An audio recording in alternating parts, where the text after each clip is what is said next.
Oke, selamat pagi teman-teman. Selamat jumpa lagi sama aku.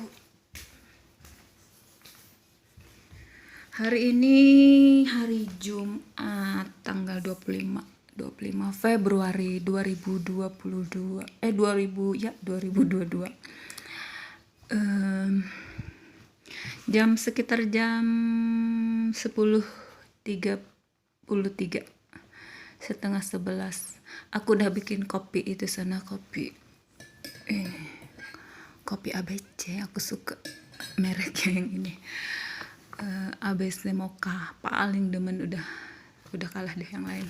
Aku juga itu ngerebus jagung kemarin sih, kemarin siang. Aku ngerebusnya 4, sisanya yaitu tak taruh di kulkas. Kebanyakan kan kemarin kalau makan keempat-empatnya, jadi tersisa 1 biji, tak potong 2. Nanti aku mau makan ini juga, roti warungan kayak gitu, aku beli kemarin.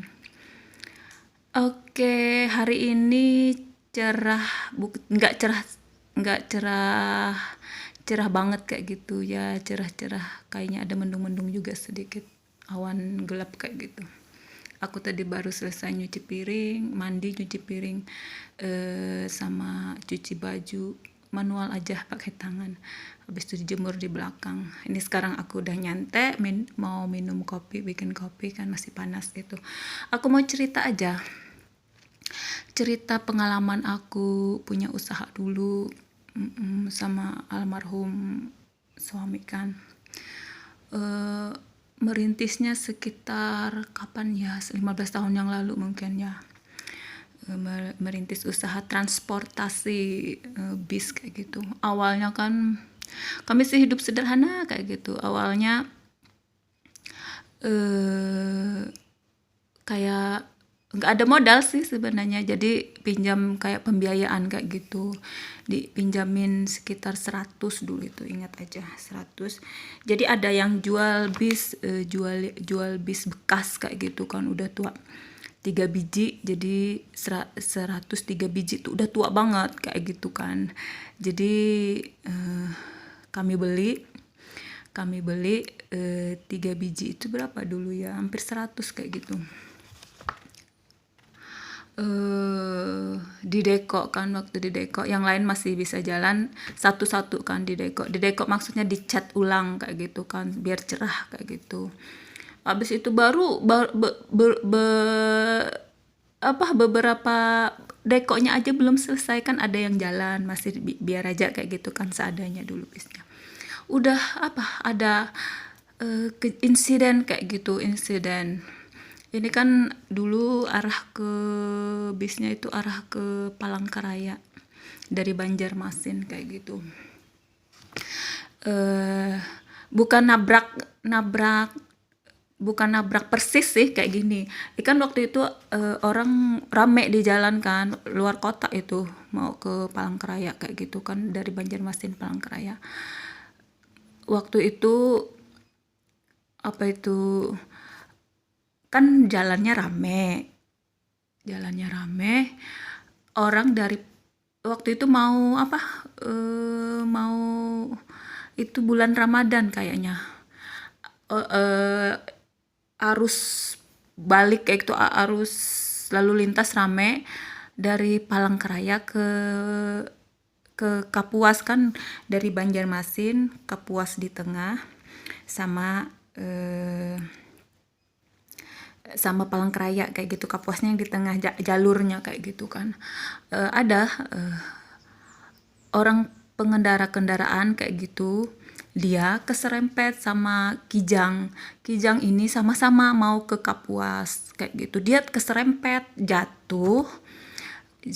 Abis itu pas waktu itu posisi bis mau ke Pelangka kan, jadi kayak berselisihan kayak gitu kan. Kendaraannya, dia orangnya jatuh di tengah jalan, habis itu motornya langsung nyur kayak gitu, menuju ke jalan, ngelunyur sendiri kayak gitu, mau ke arah bis kayak gitu. Jadi bisnya banting setir ke kiri, udah banting setir ke kiri, ternyata ban ban belakang kanan kayak gitu menyentuh korban kayak gitu saat itu. Nah, kejadiannya ya itulah, belum apa-apa udah baru merintis udah kayak gitu, udah ya udah berurusan sama polisi sama apa kayak gitu, ditahan kan bisnya nggak bisa jalan. Duh, luar biasa perjuangannya itu dulu, ditahan kan, diurusin kayak gitu pakai pengacara apa juga. Minta sekian kayak gitu kalau mau ngambil bis, aduh mahal mahal mau ngambilnya sama harga bisnya kayak gitu kan, udah dibiarin aja pakai sidang udah sopirnya ditahan ya waktu itu, dianggap lalai kayak gitu. Abis itu kami nyantunin korban juga, diancem-ancem juga oleh keluarga korban kayak gitu. Itulah suka dukanya berbisnis, punya usaha transportasi kayak gitu. Ya udah beres, ujung-ujungan udah bisa kembali ke normal lagi kan, udah beberapa bulan itu prosesnya, udah kayak gitulah. Setelah itu jalan banyak sih kendala taksi liar apanya. Udah taksi liar itu maksudnya orang punya mobil pribadi tapi ditaksiin, itu beribu-ribu. Itu kendalanya juga. Mereka kan enak aja dari pangkalan kayak gitu, pangkalan di mana aja, di ruko di mana kan, di dalam kota. Jadi penumpang bisa dijemput diantar. Kalau bis itu nggak bisa, harus di terminal. Tarifnya harus ada batas tarifnya, nggak boleh melebihi kayak gitu kan. Bayar pajak ini itu juga banyak kan, kewajiban kalau taksi resmi kayak gitu. Taksi liar kan nggak ada, ya itulah kendalanya. Udah macam-macam lah. Dulu demo atau apa kan, yang khusus pengusaha bisnya demo apa, memang nggak bisa, nggak terkendali kayak gitu. Udah taksi liarnya udah tumbuh. Itu salah satu kendala yang paling signifikan kayak gitulah kalau di daerah sini. Udah berjalannya waktu, bisa nambah kayak gitu bis, pinjam lagi kayak gitu, kembiayaan yang dulu udah lunas kan, habis itu pinjam lagi, arah ke arah ke lain kayak gitu kan, beli trayek juga kayak gitu. Udah lama ya itu ya punya usaha inilah harus tahan hati kayak gitu. Misalnya aja kita enak-enak tidur malam kayak gitu, subuh bunyi telepon, bos, itu sopir, bos, ini nabrak, bos, ini jatuh ke parit kayak gitu, ke sungai kecil kayak gitu kan, bos, ini kayak gitulah, terserempet sama orang. Aduh, berdebar-debar pokoknya sepanjang punya usaha ini ya kayak gitu, apalagi kalau modal pas-pasan. Abis itu ya udah, sopirnya nggak bisa ngejagain bis juga kan, sering nanti lapor kayak gitu ya, reparasi terus habis itu minta mesin, minta ban. Ini sistemnya kayak gini kalau di sini ya, sistem untuk sopir itu kayak gini, mereka dapat 10% dari harga tiket. Kita kalau bukan agen sendiri, kita bayar agen lagi, kita yang punya bis. Syukur-syukur kalau kita agen sendiri. Kalau kita bukan agen, kita mesti bayar agen. Kewajiban yang punya bis, ownernya kayak gini, kita mesti bayar sewa tempat kan, di terminal itu bayar sewa tempat. Habis itu bayar keamanan segala macam. Habis itu kalau sopir dapatnya 10% dari harga tiket, 10% kayak gitu kan. Jadi seberapa dapatnya 10% untuk dia. Habis itu kita harus bayar minyak, bayar anu solarnya kayak gitu kan. Pokoknya kewajibannya kayak gitu, sopir bersih 10%. Tapi yang jadi kendala kalau di Jawa kan di jalan pendapatan di jalan kalau menerima penumpang di jalan mesti untuk yang punya dapat juga jatah kan. Ini enggak, sopir pure ngambil semua kayak gitu. Nggak bisa kan kita ngawasin, kurang. Jadi mereka ya itu dapat di jalan mereka. Kalau dihitung-hitung banyak sopirnya dari yang punya, ya itulah memang kayak itu kayak gitu keadaannya. Tapi syukur aja kan masih ada pendapatan waktu itu ya, masih bisa dijalanin terus kayak gitu, masih bisa. Abis itu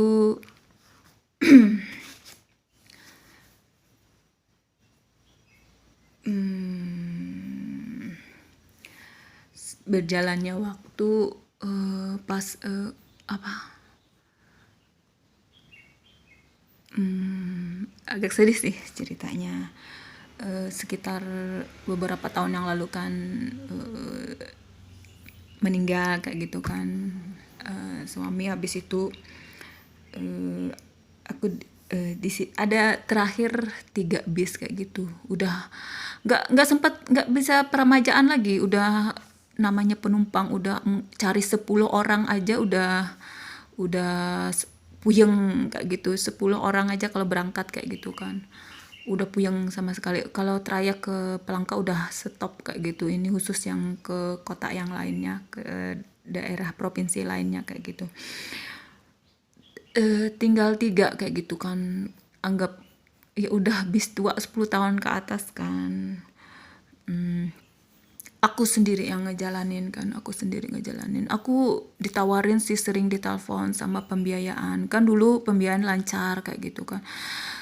Waktu masih ada almarhum juga, waktu ditawarin, oh pinjam lagi pak kayak gini nih, nggak berani kan, penumpangnya udah empot-empotan, udah cari 10 aja sering nggak jalan kayak gitu kan.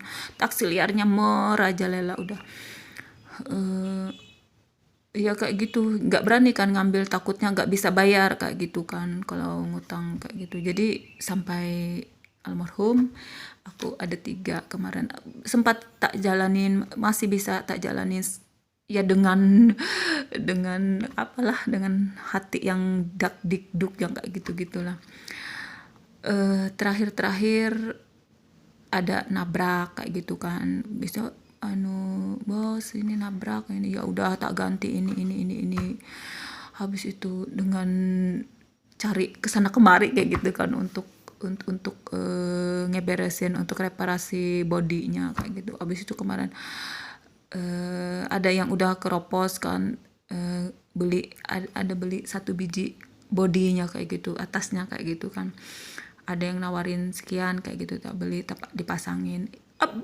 Baru jalan udah keserempet itu, nyerempet rumah orang, nabrak rumah orang kayak gini katanya. Baru apa itu, bodinya itu baru dipasangin, udah jalan, baru jalan udah nabrak. Kejadiannya kata sopirnya ada pickup kayak gitu, pickup berhenti mendadak, jadi dia banting setir, abis itu nabrak rumah orang, yaitu mesti gantiin kayak gitu ya, kayak gitulah. Abis itu 1 kan, 2 masih jalan, sambil ya itu mesin sambil diperbaikin aja terus.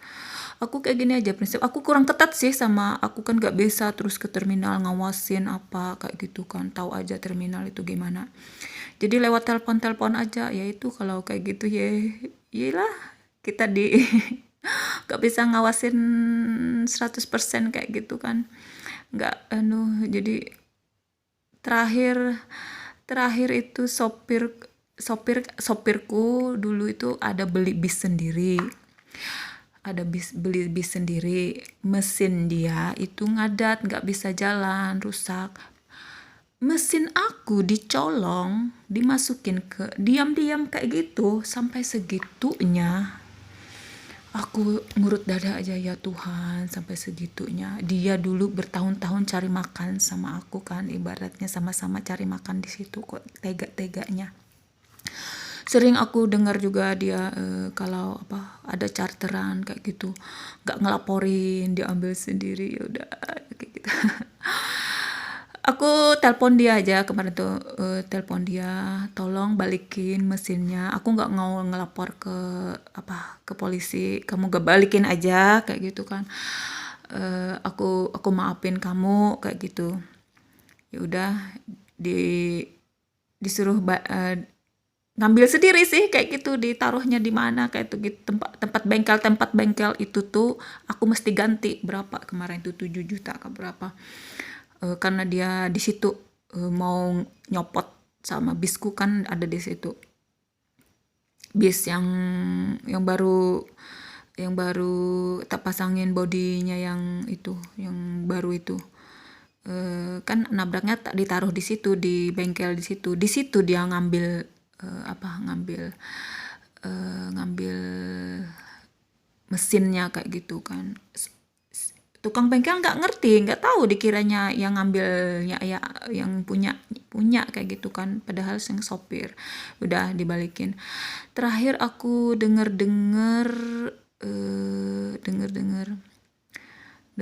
dia itu, aku denger aku bilang kan udah tak maafin kamu, aku nggak ngelaporin kamu tapi balikin kayak gitu. Ya udah. Waktu gelombang COVID yang pertama kemarin ternyata dia kena juga dan udah almarhum sekarang. Semoga kau tenang di sana, wahai sopirku. Udah aku maafin jauh-jauh hari sih. Habis itu udah nggak bisa lagi kan, udah. Sebenarnya owner-owner yang lain, pengusaha-pengusaha bis yang lain udah banyak yang gulung tikar. Aku kan yang masih bisa bertahan kayak gitu. Gimana caranya harus bertahan, harus kuat kayak gitu. Banyak yang gulung tikar udah bukan yang berpuluh-puluh, udah nggak bisa jalanin lagi kan, udah taksi liarnya merajalela kayak gitu. Udah ujung-ujungnya aku give up, nggak bisa bertahan lagi. Aku ditawarin juga mau pinjam ke Bu, untuk aku nggak bisa kayak gitu kan. Aku tahu pasti nggak bisa kebayar kan kayak gitu, nggak bisa. Aku mau reparasi nggak berani juga, uangnya yaitu uangnya nggak memungkinkan kayak gitu kan. Aku berpikir aja kemarin mau berhenti kayak gitu kan, berhenti dari usaha itu yang udah bertahun-tahun bikin dak dik duk der kayak gitu, usaha transportasi kayak gitu. Aku dengar kan kayak di Jawa ada nabrak, ada kebalik, tapi kan pengusaha gede mungkin jadi itu kayak kerikil-kerikil aja dalam usahanya. Kalau sebagai kami pengusaha kecil kayak gitu kan, yang pas-pasan modal, ya itu kalau udah kejadian yang sudah, apalagi taksi-taksi liar merajalela, ya udah penumpang nggak ada kayak gitu, udah stop aja, pikirin usaha yang lain aja lagi kayak gitu kan. Terakhir kemarin itu aku tinggal 3 kan, aku tawar-tawarin kayak gitu, siapa yang mau beli, kan gak ada yang berani beli sebenarnya, karena usaha yang ini yaitu usahanya seret udah, karena gara-gara taksi liar. Tapi ada mantan sopir kayak gitu sekarang, dia fokusin ke pariwisata kan, dia ngambil bis kayak gitu kan, ngambil bis, bisa berkembang sih dia memang tahu mesin apa kan, bisa ngawasin orangnya, tegas juga. Tak tawarin sama dia kemarin, dia mau beli, kayak beli cicilan kayak gitu, sampai sekarang belum. Ya itu bayar sedikit-sedikit, ya udah nggak apa-apa lah, dibanding aku nggak ada yang beli kan kemarin tuh, jadi tambah rongsok. Aku jualnya murah banget, ya itulah untuk bertahan hidup setahun 2 tahun. Dia cicilnya kayak per bulan kayak gitu, sedikit aja kayak gitu, nggak mencukupi sih untuk kebutuhan sehari-hari, tapi nggak apa-apa sih, aku maklum aja. Untung dia mau beli kayak gitu kan. Kalau seandainya nggak ada yang beli, gimana aku nempatinnya di mana kayak gitu kan jadi tambah jadi rongsok jadinya, yaitu aku biarin dia, ya dia kan bisa bayar cicil, ya cicil tak tagih kak gitu tiap bulan, baru dia bayar. Kalau nggak tagih ya itu nggak. Oke, kayak gitu aja. Suka dukanya, duka banyak dukanya. dukanya berbisnis transportasi bis itu kalau di sini, di daerah sini. Pikir panjang deh kalau mau usaha yang ini ya. Kalau nggak tahan-tahan hati ya udah bisa stres kayak gitu. Ya nantilah tak pikir lagi apa lagi kan usahanya. Aku pas mau COVID itu kemarin itu udah berhenti ya sekitar 2 tahun yang lalu lah, 2 tahun ya 2 tahun lebih lah, udah stop total, udah nggak jalanin lagi. Sekarang masih di rumah masih mikir-mikir. Aduh, kopinya ini aku mau minum dulu.